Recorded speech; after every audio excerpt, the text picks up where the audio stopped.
Jaringan hewan. Hampir semua hewan tersusun atas jaringan. Jaringan adalah sekelompok sel yang memiliki struktur sama dan saling bekerja sama untuk mencapai fungsi tertentu. Jaringan hewan dikelompokkan menjadi 4 jaringan dasar, yaitu epitel, saraf, otot, dan jaringan ikat.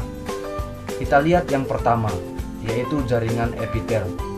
Jaringan ini menutup dan melindungi permukaan luar dan dalam tubuh hewan.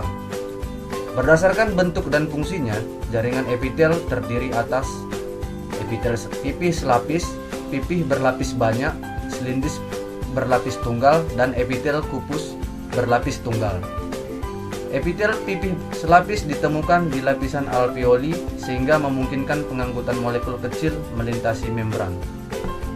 Jaringan ini sangat tipis, datar, dan berlapis tunggal. Epitel pipih berlapis banyak melindungi organ dari gesekan luar dan ditemukan di dalam kulit. Jaringan ini berlapis-lapis. Epitel silindris bersifat impermeabel terhadap masuknya bakteri yang ikut tertelan, tetapi permeabel untuk ion apapun yang diperlukan. Jaringan ini tinggi dan berbentuk seperti kolom.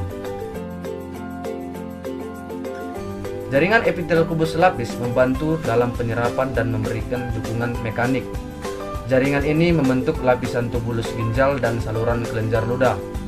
Jaringan ini berbentuk seperti kubus. Jenis jaringan berikutnya adalah jaringan saraf yang terdiri dari sel saraf atau neuron yang memiliki badan sel dan mengandung inti.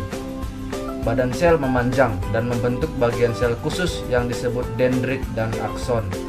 Bagian sel saraf ini adalah sel-sel saraf yang membantu Anda menarik tangan Anda ketika Anda menyentuh duri. Bagaimana hal ini terjadi? Sel-sel saraf membawa pesan, yang artinya dendrit membawa sinyal ke badan sel dan akson mengirimkan informasi ke dendrit sel yang lain. Impuls saraf ini memungkinkan kita untuk menggerakkan otot-otot kita ketika kita menginginkannya, sehingga menarik tangan kita. Otak, sumsum tulang belakang, dan semua sel saraf terdiri dari jaringan saraf. Jenis jaringan ketiga adalah jaringan otot yang bertanggung jawab dalam pergerakan tubuh kita. Terdiri atas otot rangka, otot polos, dan otot jantung. Otot rangka membantu dalam pergerakan tubuh secara sadar. Otot ini tersusun atas serat-serat panjang dengan bagian terang dan gelap yang berselang-seling, sehingga otot rangka adalah juga disebut otot lurik. Sel otot polos memberikan gerakan tidak sadar, seperti kontraksi dinding usus. Otot ini mengisi bagian dinding struktur rongga tubuh. Sel otot polos ditemukan di usus dan pembuluh darah, kandung kemih, dan rahim. Otot polos berbentuk gelondong, datar pada kedua ujungnya dan melebar di tengah. Otot jantung bekerja secara tidak sadar yang berkontraksi dan relaksasi sepanjang hidup kita. Otot ini berbentuk silindris, bercabang, dan memiliki satu nukleus. Jaringan yang terakhir adalah jaringan ikat yang mengikat dan mendukung bagian tubuh serta mengangkut bahan-bahan. Jaringan ikat terdiri atas darah, tulang, ikat padat, tulang rawan, jaringan ikat longgar, dan jaringan adiposa. Darah mengandung sel darah merah, sel darah putih, dan trombosit yang mengangkut gas dan bahan lainnya ke berbagai bagian tubuh. Darah memiliki cairan matriks. Sel-sel tulang mensekresikan kalsium yang mengeraskan tulang dan mendukung organ-organ utama tubuh. Sel-sel tulang sangatlah padat. Ligamen berfungsi sebagai penghubung antara tulang.